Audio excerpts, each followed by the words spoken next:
जय क्रोडास्तु वाराही देवी त्वां च नमाम्यहम्। जय वाराहि विश्वेशी मुख्यवाराहि ते नमः। मुख्यवाराहि वन्दे त्वाम् अन्धे अन्धिनि ते नमः।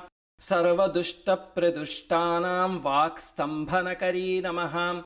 नमस्तम्भिनि स्तम्भे त्वां जृम्भे जृम्भिणि ते नमः। रुन्धे रुन्धिनि वन्दे त्वां नमो देवी तु मोहिनीं। स्वभक्तानां हि सर्वेषां सर्वकामप्रदे नमः।